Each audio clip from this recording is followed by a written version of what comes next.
दिग्वंत NCP नेता बाबा सिद्दीकी के बेटे और मुंबई यूथ कांग्रेस के पूर्व अध्यक्ष जिशान सिद्दीकी भी पिता की राह पर चलते हुए अजित पवार गुट की एनसीपी में शामिल हो गए हैं। एनसीपी में शामिल होते ही अजित पवार ने उन्हें बांद्रा ईस्ट सीट से पार्टी का उम्मीदवार भी घोषित कर दिया है। इस दौरान पार्टी अध्यक्ष अजित पवार समेत कई सीनियर नेता भी मौजूद रहे। एनसीपी में शामिल होने के बाद जिशान सिद्दीकी ने कहा कि मेरे और मेरी परिवार के लिए यह दिन बहुत भावनात्मक दिन है। इस कठिन समय में मुझ पर विश्वास करने के लिए मैं अजित पवार, प्रफुल्ल पटेल और सुनील तटवरे का आभारी हूँ। मुझे बांद्रा ईस्ट से टिकट मिला है। मुझे यकीन है कि सभी लोगों के प्यार और समर्थन से मैं बांद्रा ईस्ट में जरूर जीतूंगा। जिशान सिद्दीकी ने कहा कि महाविकास आघाड़ी ने अपना टिकट घोषित किया है, लेकिन उनकी सिटिंग सीट शिवसेना यूबीटी को दे दी। यह बहुत दुर्भाग्यपूर्ण है।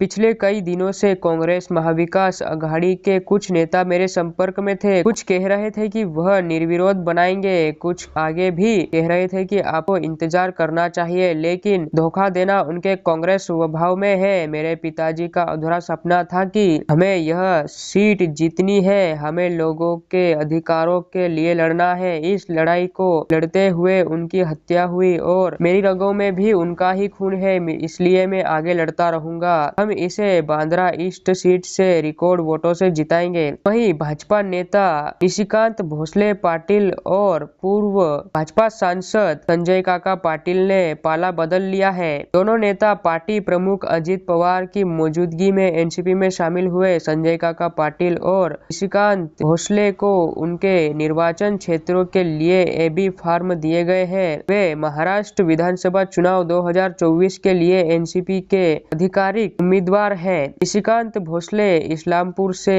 और संजय काका पाटिल गांव से चुनाव लड़ रहे हैं। एनसीपी में शामिल होने के बाद भाजपा नेता निशिकांत भोसले पाटिल ने कहा कि बीजेपी के मेरे नेता देवेंद्र फडणवीस के आदेश से आज मैं एनसीपी में शामिल हुआ हूँ। गठबंधन में इस्लामपुर विधानसभा सीट एनसीपी को दी गई है, इसलिए मुझे भाजपा से एनसीपी में आना पड़ा। मैं इस्लामपुर सीट से चुनाव लड़ूंगा और मुझे उम्मीद है कि लोग इसे स्वीकार करेंगे। वहीं अजित पवार ने आज एनसीपी की दूसरी लिस्ट भी जारी कर दी है। संजय काका तासगांव से रोहित पाटिल एनसीपी शरद गुट के खिलाफ चुनाव लड़ेंगे। अनुशक्ति नगर से सना मलिक को टिकट दिया गया है। अभी तक एनसीपी 45 उम्मीदवारों को घोषित कर चुकी है।